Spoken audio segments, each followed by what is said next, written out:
I was driving on Route 89, a scenic highway that stretched through the outskirts of Portland, Oregon. My wife, Isabella, sat beside me, scrolling through her phone, while our two daughters, Lily and Sophie, giggled in the back seat. It was one of those rare, idyllic days, the kind where the world feels almost too perfect to be real. Lily, our youngest at 6, was singing along to some cheesy pop song blaring from the radio. Sophie, who had just turned 8, rolled her eyes but couldn't help smiling. Isabella glanced up momentarily, her lips pursed in that way I used to find adorable. "Girls, keep it down," she muttered without looking away from her screen. I chuckled softly. "Come on, Bella. It's a road trip. Let them have fun." She didn't respond, just scrolled faster, her fingers tapping in a rhythm that seemed oddly anxious. I pushed the thought aside, trying to focus on the road. Then it happened. A black sedan swerved into our lane, cutting me off so abruptly that I had to slam on the brakes. "Jesus Christ!" I shouted, gripping the wheel as the car screeched to a stop on the gravel shoulder. My heart was pounding in my chest, adrenaline surging as I tried to process what had just happened. Before I could even curse under my breath, the driver of the sedan jumped out. He looked to be in his late 30s, his face flushed with anger. He stormed toward us, his movements jerky and erratic, like a marionette with broken strings. And then I saw it. The gun. Out of the car, he screamed, pointing the weapon directly at me. His voice cracked, his face twisted with a mix of fury and desperation. "Daddy?" Lily's small voice quivered from the back seat. Sophie, always the protective one, pulled her sister closer. "Stay quiet," I whispered, my voice barely audible. Isabella, sitting beside me, had gone pale. Her hands trembled as she reached for the door handle. I could see the panic in her eyes, but it wasn't just fear of the gun. There was something else, something deeper, that made her seem paralyzed. The man banged on my window with the butt of the gun, snapping me back to reality. "Now," he roared. I opened the door slowly, my hands raised. My legs felt like they didn't belong to me as I stepped out onto the gravel shoulder. Isabella hesitated but eventually followed, her movements stiff and mechanical. The man didn't even glance at me. His eyes were locked on Isabella. "You," he spat, his voice trembling with rage. "You lying, cheating, I gave you everything, and this is how you repay me?" My stomach dropped. He wasn't a stranger. Isabella's lips parted, but no sound came out. Her face was ghostly pale now, and her hands hung limp at her sides. "Matt," she finally managed, her voice barely above a whisper. "Not here. Not in front of the kids. Kids." His laugh was sharp and bitter, like glass shattering in the cold air. He took a step closer, his hand shaking as he waved the gun. The pieces began to fall into place: late nights, secretive phone calls, her sudden mood swings. I had ignored them all, brushing off the doubts as paranoia. "You've been cheating on me?" I said, my voice cracking. Isabella turned her head sharply toward me, her expression cold and unyielding. "Daniel, this is not the time," she hissed, as though I were the one overreacting. My daughters were crying now, their muffled sobs barely audible through the cracked windows. I hated myself for speaking those words in front of them, but I couldn't stop. The dam had burst. Matt, who must have been in his late 30s like Isabella, wasn't done. "You don't get to play innocent," he shouted at her. "Tell him. Tell your perfect little husband what you've been doing behind his back." Isabella crossed her arms and sighed, exasperated. "Matt, put the gun down. You're embarrassing yourself." "Embarrassing myself?" His voice rose an octave. "I gave up my life for you, Bella. My wife, my kids, my reputation, everything. And now you're standing here like I'm the crazy one?" The words hit me like a freight train. My wife of 12 years had not only betrayed me but had dragged this man, this mess, into our lives. Isabella, I said, trying to keep my voice steady, is it true? Are you having an affair with him? She hesitated. That moment of silence was all the confirmation I needed. Her hesitation cut deeper than any words could have. I felt the ground beneath me shift, like the world had suddenly lost its balance. You didn't even tell him, did you? Matt barked, his laughter sharp and hollow. God, you're unbelievable. Shut up, Matt. Isabella snapped, her calm facade cracking for the first time. But Matt wasn't finished. You've been lying to both of us for months, haven't you? He turned to me now, his voice dripping with pity. She told me you were boring. That you didn't love her. That you were some spineless loser who wouldn't notice she was gone. I felt like I had been punched in the gut. Every word twisted deeper into me, unraveling everything I thought I knew. Is that true?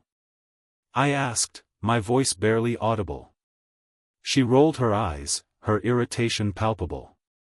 Oh, come on, Daniel. You're seriously going to take his word for it? He's unstable. Unstable? Matt growled, stepping closer. I'm unstable because I believed in you. Because I thought you actually cared about me. The gun wavered in his hand, and I took a cautious step forward. Matt, I said carefully, my kids are in the car. Please, let's just calm down. Put the gun down, and we can figure this out. For a brief moment, his gaze softened. I thought I might have gotten through to him. But then Isabella spoke again. Don't be such a saint, Daniel, she said coldly. You're not perfect either, so stop acting like this is some massive betrayal. Her words stung like a slap, and I turned to her, incredulous. Are you serious? I snapped. I've done everything for you, Isabella. I've worked my ass off for this family, and this is how you repay me? By sneaking around with, maybe if you weren't so dull, I wouldn't have had to, she shouted, her voice echoing across the empty road. The girl's sobs grew louder from the car. Sophie pressed her hands over her ears, while Lily buried her face in her sister's shoulder. Daddy, Lily whimpered, her tiny voice breaking my heart. I turned back to Matt, who looked more humiliated than angry now. His face was red, his eyes glossy, and his shoulders hunched as though the weight of the situation was finally pressing down on him. Matt, listen to me, I said, trying to keep my voice steady. This isn't who you are. Think about your kids. Think about your own life. Don't let her ruin you the way she's. Oh, don't you dare, Isabella interrupted, her voice sharp and venomous. Don't act like this is all my fault, Daniel. You're the one who, Jessica, shut up. I roared, my voice echoing. For once, just stop. The sheer volume of my words startled her into silence. Matt flinched, his grip on the gun faltering. Matt's hand shook violently, and I could see the anguish in his face. His entire body seemed ready to collapse under the weight of his emotions. She ruined me, he muttered, almost to himself. I gave up everything for her, my family, my career, and now I'm just, nothing. She is nothing, Isabella spat, her voice icy. You were just a distraction, Matt. That's all you ever were. My jaw tightened. Even now, with a gun pointed at her, Isabella showed no remorse, no fear, just arrogance. Her words were gasoline on a fire. Shut up, Isabella, I said through clenched teeth. You've done enough. Matt's laugh was bitter, broken. A distraction, he repeated, his voice cracking. You're unbelievable.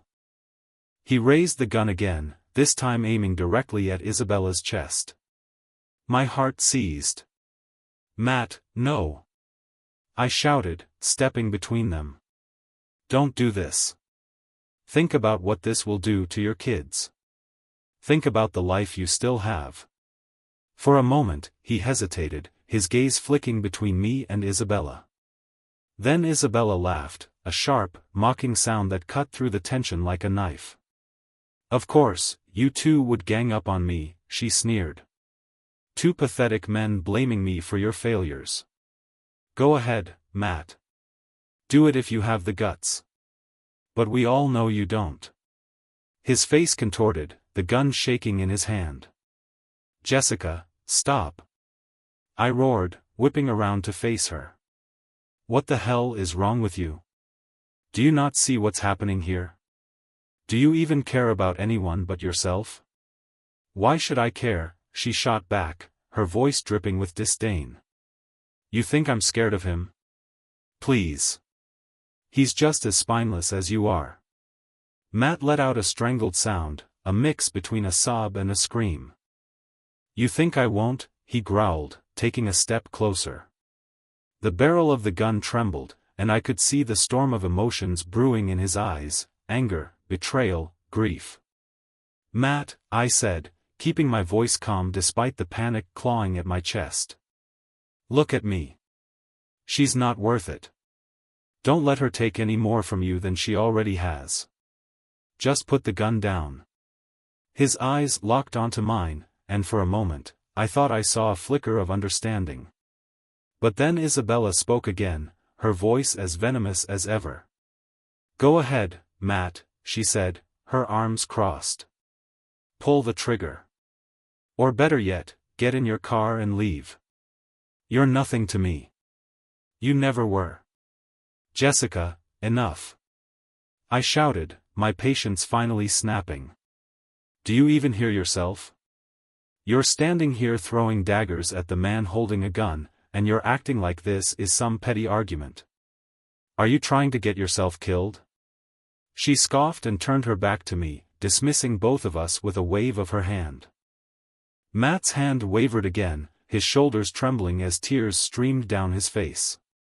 "She's not worth it," he whispered, his voice cracking. "That's right," I said softly, taking a careful step closer. "She's not. Walk away, Matt. Walk away before this gets worse." He let out a shaky breath and slowly lowered the gun. His shoulders sagged, and the tension in his body seemed to drain away all at once. "She's not worth it," he repeated, almost like a mantra. I extended my hand cautiously. "Give me the gun, Matt. Let me take it. You don't need it anymore." For a moment, I thought he might hand it to me. But instead, he turned on his heel and walked back to his car, tossing the gun into the passenger seat before slamming the door shut. His tires screeched as he sped off, disappearing down the empty road. The silence that followed Matt's departure was deafening. I stood there, staring after his car, my chest heaving with the weight of everything that had just happened. Isabella remained a few feet away, her arms crossed, her face a mask of indifference. She glanced at me like I was an annoyance she couldn't be bothered with. "Are you happy now?" I asked, my voice low but trembling with barely contained fury. "Happy?" She scoffed. "Don't start, Daniel. This wasn't my fault." I stared at her, disbelief crashing over me like a wave. "Not your fault?" I repeated, my voice rising. "You lied to me. You cheated on me. You brought that lunatic into our lives, and you're standing here telling me this isn't your fault?" She rolled her eyes, her tone dismissive. "Matt was never dangerous. He's just dramatic.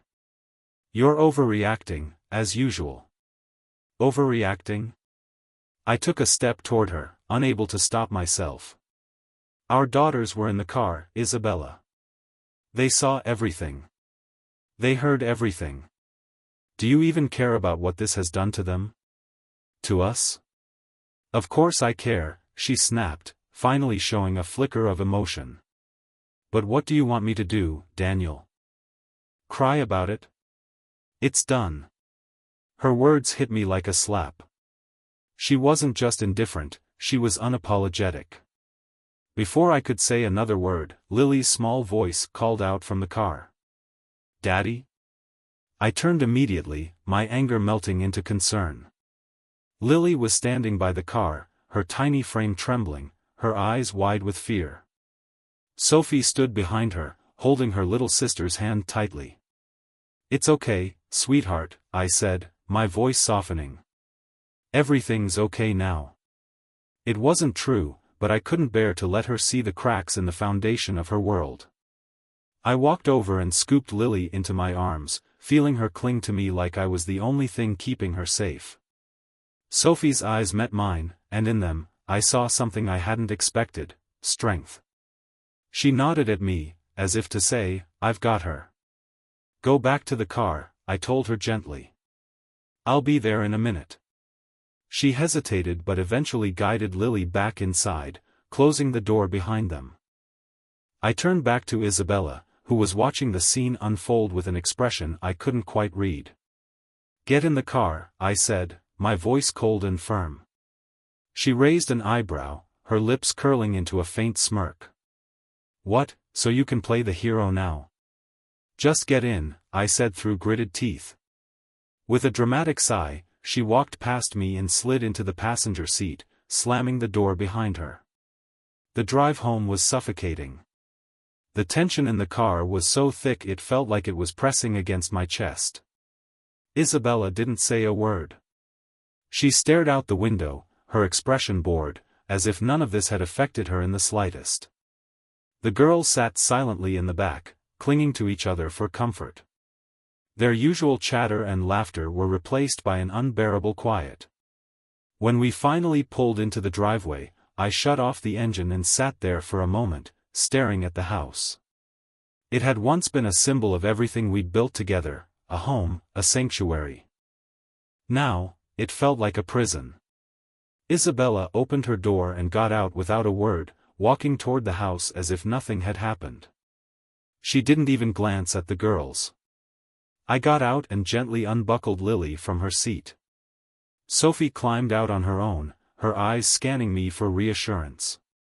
"Come on, sweethearts," I said softly. "Let's get you inside."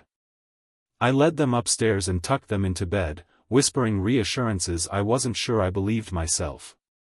When they were finally asleep, I lingered in the hallway, staring at their closed door. How had it come to this? When I finally went downstairs, Isabella was in the kitchen, pouring herself a glass of wine. She didn't even look up as I entered. "We need to talk," I said, my voice firm. She sighed dramatically and set the glass down. "What now, Daniel? Haven't we had enough drama for one day?" "Don't do that," I snapped. "Don't act like this is just another day. You lied to me. You cheated on me. You put our daughters in danger, and you're sitting here like it's no big deal." She rolled her eyes, taking a sip of wine. "Spare me the lecture. You're acting like I'm the only one who's done something wrong here. Because you are," I shouted, slamming my fist on the counter. "You're the one who destroyed our family, Isabella. You're the one who, maybe you should have tried harder," she interrupted, her voice cutting like a blade. The words hung in the air, heavy and damning. I stared at her, my breath catching in my throat. "Tried harder?" I repeated, my voice trembling. "I gave you everything, Isabella. I loved you. I built a life with you. And you threw it all away like it meant nothing." She looked at me then, her eyes cold and unfeeling. "Maybe that's because it didn't," she said, her tone devoid of emotion. Her words hit me like a freight train, shattering whatever was left of the life I thought we had. I stood frozen in the kitchen, her words echoing in my mind, "Maybe that's because it didn't." Something inside me snapped. The weight of her betrayal, her indifference, and her audacity pressed down on me until I felt like I couldn't breathe. "Is that all this was to you?" I asked, my voice low and strained. 12 years, Isabella. 12 years, 2 beautiful daughters, and this is what it comes to? It meant nothing to you?" She took another sip of her wine and shrugged, her tone as detached as ever. "Daniel, stop being so dramatic. It's over. Just move on. I shook my head, disbelief coursing through me. Move on? I said, my voice rising. You don't just get to say that like it's easy. You've destroyed everything, Isabella. You didn't just betray me, you betrayed Lily and Sophie. Do you even care about what this is doing to them? She scoffed, setting her glass down with an irritated clink. Don't try to guilt me with the kids. They'll be fine. They're resilient. Resilient. The word felt like a slap. My daughters had been forced to watch their mother unravel everything they knew to be safe and secure. Their innocence had been stripped away, and she dismissed it as though it were a minor inconvenience. I'm done, I said, my voice shaking but resolute. I'm done trying to reason with you, done trying to save something you clearly don't care about. But let me make one thing clear, you're not taking the girls. They're staying here with me. Her eyes narrowed, her lips curling into a mocking smile. And you think a court will side with you? She sneered. You're barely around. You work all the time. Who do you think they'll believe is the better parent? Her words stung, but I didn't let it show. I've already spoken to a lawyer, I said, my tone cold. And I've got plenty of evidence to prove just how unfit you are. Your affair. Your recklessness. The fact that you brought a man with a gun into our daughters' lives. Do you think that's going to look good in court? For the first time, I saw fear flicker in her eyes, but she quickly masked it with anger. You're making a mistake, she hissed. No, I said, stepping closer, my voice steady. The mistake was thinking I could keep this family together. But not anymore. This ends now. The following days were a whirlwind of preparation. I worked tirelessly with Angela, compiling every piece of evidence we had against Isabella.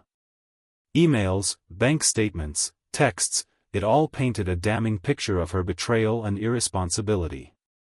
Meanwhile, Isabella continued to act as if nothing had changed. She came and went from the house, icy and distant, but there was an undercurrent of tension in her every movement. She knew the storm was coming, and for once, she couldn't control it. When the day of the custody hearing arrived, I felt a mixture of dread and determination. I kissed Lily and Sophie goodbye before heading to court, promising them I'd be back soon. At the courthouse, Isabella was waiting with her lawyer, and Matt. Seeing him there felt like another slap in the face, but I kept my focus on Angela and the judge. The hearing was brutal. Isabella's lawyer painted me as an absentee father, claiming my work had kept me detached from my daughters. Isabella played the role of the misunderstood wife, blaming her infidelity on my supposed neglect. But Angela was relentless. She tore through their arguments with precision, presenting every piece of evidence we had collected. She highlighted the danger Matt posed, the instability of their relationship, and the emotional harm Isabella's actions had caused to the girls. And then the moment came. The judge asked if the children could provide input. I hesitated, not wanting to drag them into this any more than necessary. But Sophie, sitting beside me in her little dress, raised her hand. I want to stay with Daddy, she said, her voice soft but steady. He makes us feel safe. Her words echoed in the courtroom, cutting through the tension like a knife. Isabella shifted uncomfortably, her carefully constructed facade cracking. For the first time, I saw panic in her eyes. The ruling came a week later. The judge awarded me full custody, citing Isabella's instability and poor judgment. She was granted supervised visitation, but Lily and Sophie would live with me full-time. When I told the girls, their faces lit up with relief. Does this mean we'll always stay with you, Daddy? Sophie asked. I knelt down and hugged her tightly. Yes, sweetheart. Always. Isabella didn't take the ruling well. She lashed out with angry texts and spiteful comments during visits, but her attempts to undermine me only pushed her further from the girls. Over time, her bitterness faded into the background, a dull noise I learned to ignore. Matt disappeared from her life shortly after the hearing. Whether it was the court scrutiny or his own realization, I didn't care. He was gone, and that was all that mattered. Months passed, and our lives began to rebuild. Lily and Sophie adapted quickly, their laughter filling the house once more. I found a sense of peace I hadn't felt in years. One evening, as we sat around the dinner table, Sophie looked up at me and said, "You seem happier now, Daddy." I smiled, ruffling her hair. "That's because I have you too," I said. "You're my everything." Looking back, Isabella's betrayal was a devastating blow, but it was also a turning point. It forced me to take control of my life, to stand up for myself and my daughters, and to realize what truly mattered. To anyone in a similar situation, my advice is simple: don't let the betrayal define you. Feel the pain, but don't let it consume you. Take action. Protect what matters. And move forward. Life isn't about the people who hurt you, it's about the ones who make it worth fighting for. For me, that's Lily and Sophie. They're my world, my second chance. And I won't let anyone take that away from me again.